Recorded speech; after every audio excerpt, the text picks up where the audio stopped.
Trump and his party of MAGA loyalists will do literally anything but just release the Epstein files with the victims' names redacted, which is what everyone, including the victims, want them to do.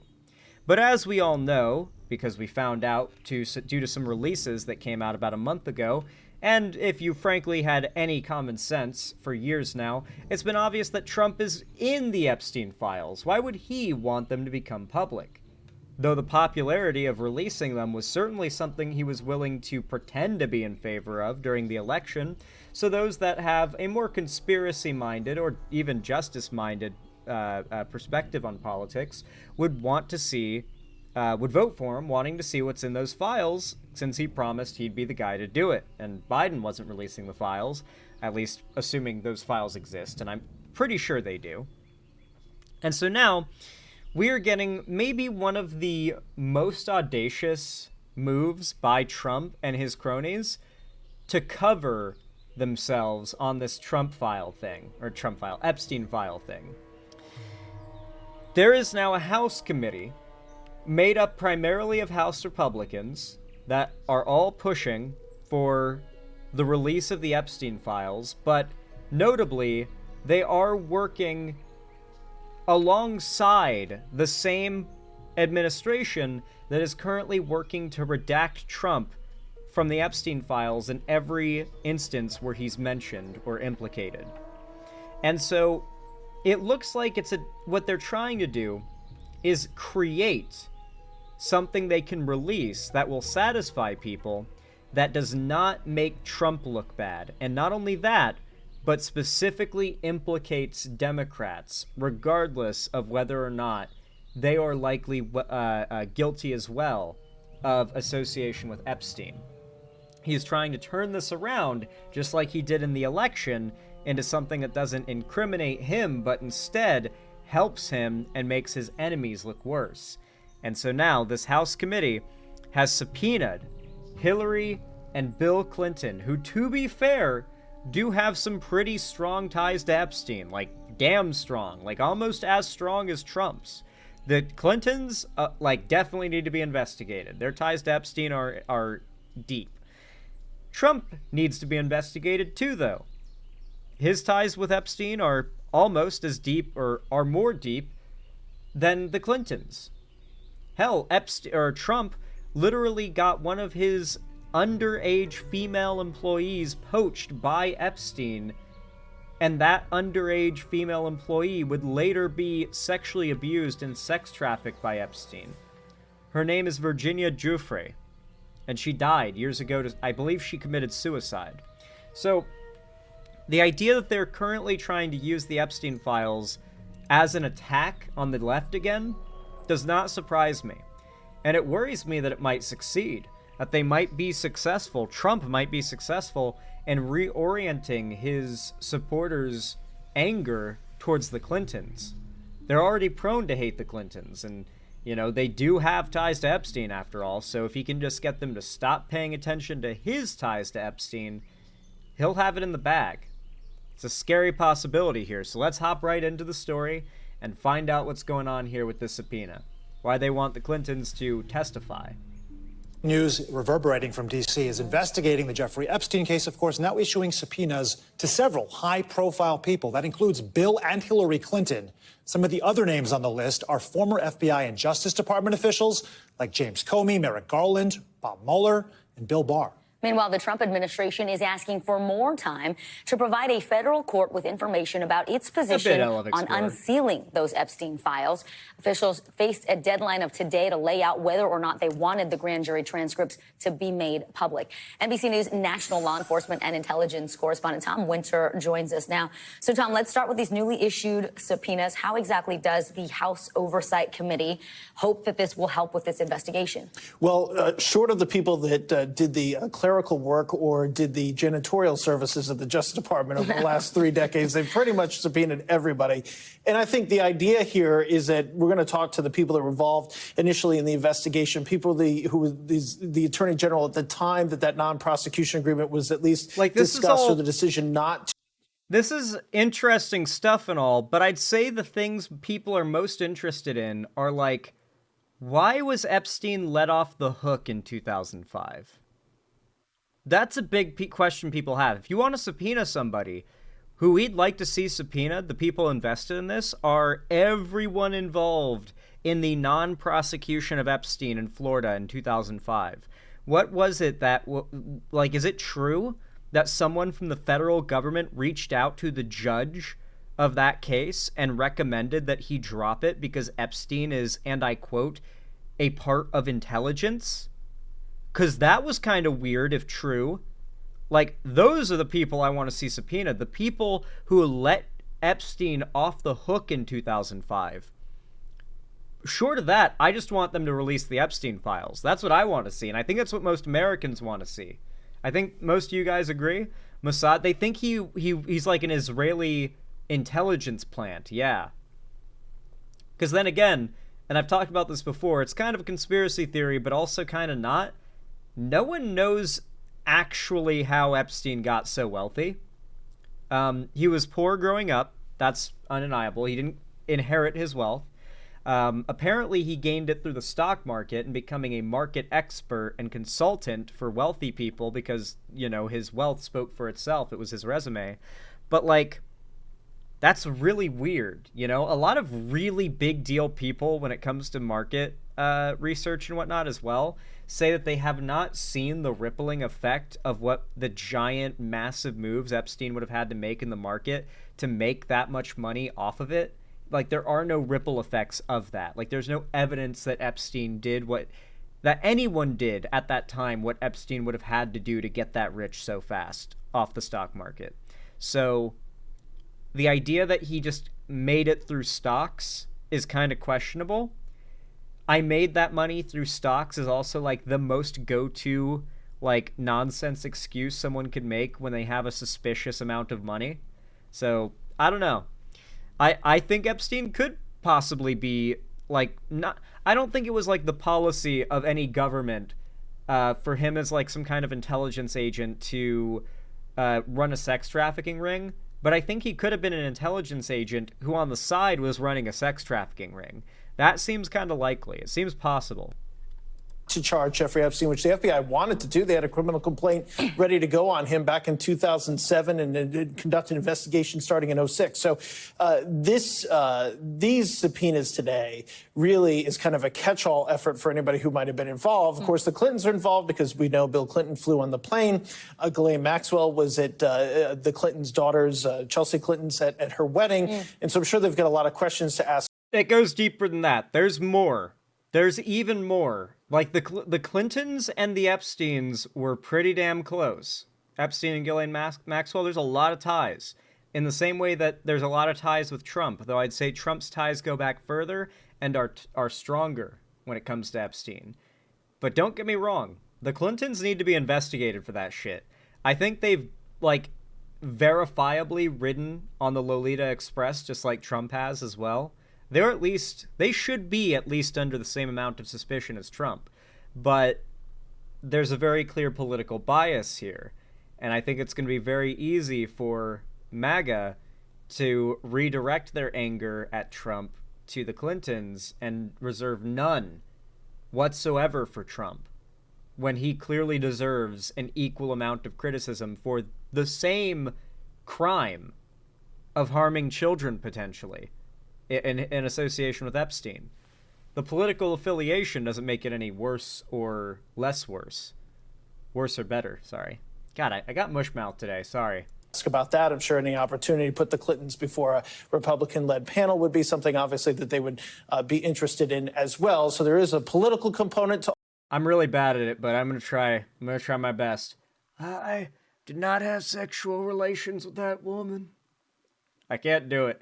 Bill Clinton's a hard impression to do. You got to have, like, a certain kind of voice for it. All of this, but there's also let's just get everybody involved, get them in front of the committee and testify. Whether or not that leads to charges, Typically not. If somebody lies, they make a referral, but typically this is probably not going to lead to something that that we see additional charges out of. Okay. So almost a dragnet approach that you're describing. Right. Now, separately, the Trump administration is hoping to get an extension from this Friday's deadline to lay out its position, Tom. When it comes to the release of the Epstein documents, are we talking about potentially thousands of documents, and where does that stand? Probably not. It's gotta this be. is going to be an... It will be, if we actually get the full Epstein files and they're just redacted when it comes to what needs to be redacted, appropriately speaking, like victims' names and stuff. It should realistically be over 1,000 pages. Like, people aren't going to read it themselves. That's the funny thing. Like, everyone's demanding that they release the Epstein files, but they're not going to read them themselves. They're going to immediately go to whatever given source of information they trust to report on what's in the Epstein files. And what's going to be really funny about it is that a lot of the grifters are going to control F for a set of names that they really want to be in there. And then before any person could have reasonably finished reading the Epstein files, much less reading them all, and then putting a video together, the Chud grifters will be dropping their videos about what's in the Epstein files. No one will have finished reading them yet because it'll be over 1,000 pages of small print court legalese, and they will immediately be reporting on it without having read a damn page. I guarantee it. Like, just be ready for that to happen, because it's not an if, it will happen. Obviously, Asmongold is going to be all over it. He's going to have a field day grifting off of it, but I don't even mean people like him. I mean, like, your quartering types. They'll have a video out within, like, 10 minutes of a 1,000-page document releasing, and he's going to pretend like he read that shit. Instance where they've already telegraphed in their court filings, look, the public generally knows the information that's in here. I mean, first off, we knew this was going to be the case. We report on this. We talked about this over the last couple of weeks. If you have an indictment, you know what the grand jury heard because the grand jury had to listen to that to vote on the indictment in the first place. So that's generally instructive of the types of things that we have. Those two but buddies today right in the there. letter from the U.S. Attorney Jay Clayton here in Manhattan, he said, look, most of the information that's contained in these grand jury transcripts was already made public during the course of the Maxwell trial. Not necessarily the case with the... I don't know how more people weren't sussed out. Like, Jeffrey Epstein's got a face that makes me suspicious of him, you know?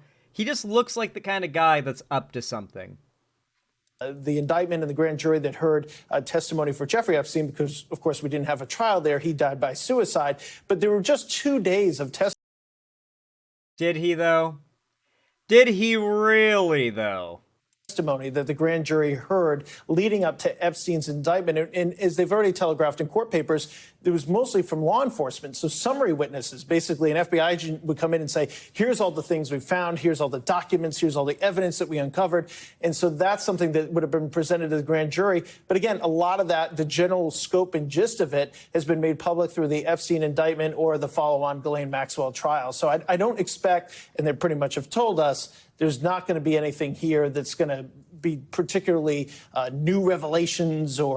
They'll never release anything that's new at this point. Like, it really does seem like they're trying to trick everyone into thinking there is no new information. Which the only conclusion, if that's true, the only conclusion you can draw is that Trump and his administration lied during the election whenever they used the Epstein files as an attack on the Dems. That all those claims about there being hundreds of names, hundreds of victims, was untrue. That they made all that up and they never had any information released. That entire bribe they made to the American people in exchange for a vote, they never had anything to give. That's the only conclusion you can draw if they are unable to release anything. Even a version of the Epstein files with new information that redacts Trump. If they can't even release that, and there genuinely is nothing else, the only conclusion any reasonable person can derive is that Trump was lying this whole time. There was nothing for him to give Americans in exchange for their vote in regards to this. He made it all up. Or something we didn't know about before, you wouldn't elicit testimony for people you weren't going to charge in the first place either. So the idea that there could be unindicted co-conspirators out there or new names is something that just doesn't make sense from a legal standpoint. It's like defying gravity. So just really quick before you go, the Clintons, they will have to go before this committee or will face fines? They've been requested to go before it. Of course, there's usually a legal negotiation that goes back and forth. They're going to want to narrow the scope, get a sense of that. And that's something that committees in the past have typically, engaged with. They don't want it to make it totally open-ended. They want to try to narrow that testimony now. That's what we've seen in the past. And like you said, we'll see how much new information actually comes out of that. Thank you, Tom. Appreciate it. Can I just say, there's no way Hillary Clinton has real teeth, right? Like, that's got to be veneers or, like, dental implants. There's no way her teeth are that perfect. They're so white and so, like, perfect. Like, why is she not famous for having perfect teeth if these are her real teeth? Am I, like... Maybe this is like that alternate universe where I become an orthodontist. That like side of me is coming out right now. But like, does she just, is that just her is that just her real smile, or does she have veneers or implants going? Because holy fuck, that is a cartoonishly good smile. Chompers from Timu, I don't know, her teeth might not be real. Like, she is fairly old, you know? It's pretty hard to have teeth that look that good when you're that old as well.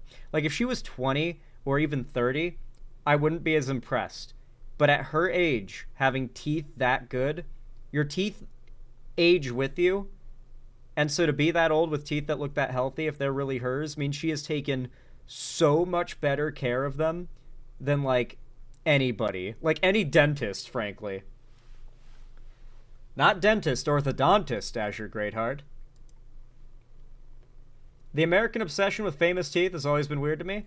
Not like famous teeth. That's not what I'm talking about. It's like literally just if that's a real teeth, that is actually wild. Like the amount of effort that has to have gone in her whole life to keep them that healthy looking. They're too white to be real. They do look too white and perfect to be real. Like, I don't know. I know it's completely off topic, but I caught that, and the orthodontist within me had to speak out. All right? There are a lot of great smiles out there, but it's hard for them to look perfect and to be real. You know, there's always a few little flaws, occasionally some chips, a little bit of staining, a little bit of loss of enamel that never really comes back, that kind of thing. Anyway, folks, if you enjoyed this segment, if you found it entertaining, educational, or enjoyable in any way whatsoever, then please consider leaving a like and a comment down below. It is totally free, and it forces the YouTube algorithm to boost my channel and send it out to more people, particularly my own subs get notified more when you guys like and comment on my new videos, and on my streams as well. If you're watching this right now live, don't forget to hit the like button. It really means a lot. Be a liker, not a lurker, or at least be a liking lurker, or a lurking liker? I don't know what you would be, but regardless, make sure you support the stream. It really does help a lot, and it really matters a lot to, you know, build the channel up and grow the channel, and, you know, for the channel to have a future. So you guys, it's all in your hands, and I appreciate your support immensely. And of course, if you want to see more from me in the future, don't forget to subscribe and ring the bell icon and turn on all notifications so that YouTube actually tells you when I go live or upload new videos in the future. And if you want to see more from me on other platforms, be sure to follow my social medias linked down below in the description, particularly my fan Discord, as that is the main hub of my community and fan base, and I host gaming events, call-in streams, watch parties, or movie nights there every week on Friday nights. So this Friday, I hope to see you guys there. Make sure to join through the link in the description. And finally, if you want to support me directly, financially, help me keep the lights on and a roof above my head here at the Xander Hall studio, then please consider donating, subscribing, or gifting a sub on my website, xanderhall.com/live, or support me through YouTube, Twitch, Streamlabs, Stream Elements, Patreon, or buy some custom Xander Hall merch through the Streamlabs link down below in the description. But regardless of how you support the channel, thank you so much for watching as always, and have a good one.